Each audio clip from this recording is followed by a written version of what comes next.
ഒരു നാൾ ആയിഷ ബീവി തന്റെ പ്രിയതമനായ മുത്തുനബിയോട് ചോദിച്ചു, നബിയെ, അങ്ങക്ക് എന്നോടുള്ള സ്നേഹം എത്രത്തോളം ഉണ്ടെന്ന് പറഞ്ഞു തരുമോ നബിയെ? മുത്തുനബി തന്റെ പ്രാണസഖിയെ നോക്കി പറഞ്ഞു, എന്റെ ആയിഷ, വലിക്കുമ്പോൾ മുറുകുന്ന കുരുക്ക് പോലെയാണ് എനിക്ക് നിന്നോടുള്ള സ്നേഹം. അത്രത്തോളം ശക്തമേറിയതാണത്.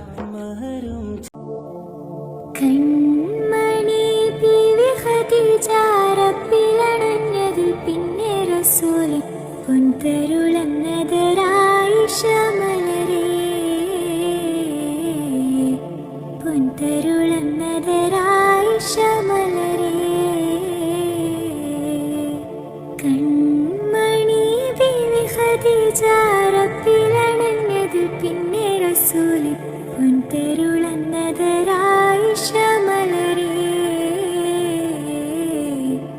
പൊൻതരുളന്നതരായിഷ മലരേ.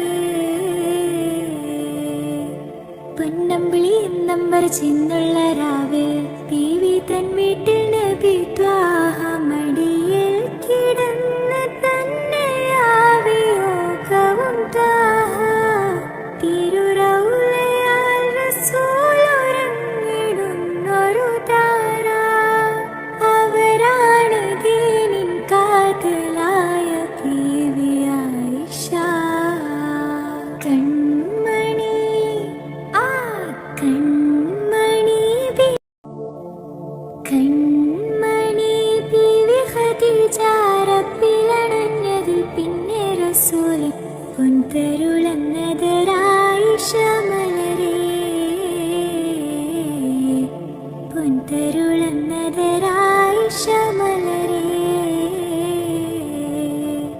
കൺമണി ബീവി ഖദീജ റബ്ബിലണഞ്ഞതിൽ പിന്നെ റസൂല് പൊൻതരുളന്നതരായിഷ മലരേ,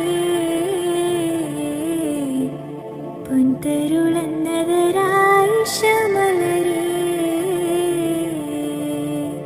പൊന്നമ്പിളി നമ്പർ ചിന്നുള്ള രാവ് ബീവി തൻ വീട്ടിൽ നബി ത്വാഹ മടിയിൽ കിടന്ന് തന്നെയാവിയോഗവും താഹ തിരുറൗലയാൽ റസൂലുറങ്ങിടുന്നൊരു താര.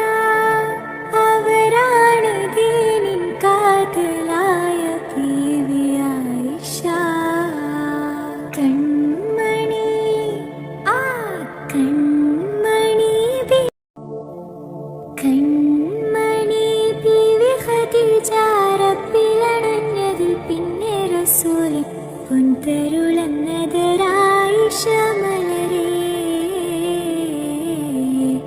പൊൻതരുളന്നതരായിഷ മലരേ. കൺമണി ബീവി ഖദീജ റബ്ബിലണഞ്ഞതിൽ പിന്നെ റസൂല് പൊൻതരുളന്നതരായിഷ മലരേ, പൊൻതരുളന്നതരായിഷ മലരേ. പൊന്നമ്പിളി നമ്പർ ചിന്നുള്ള രാവ് ബീവി തൻ വീട്ടിൽ നബി ത്വാഹ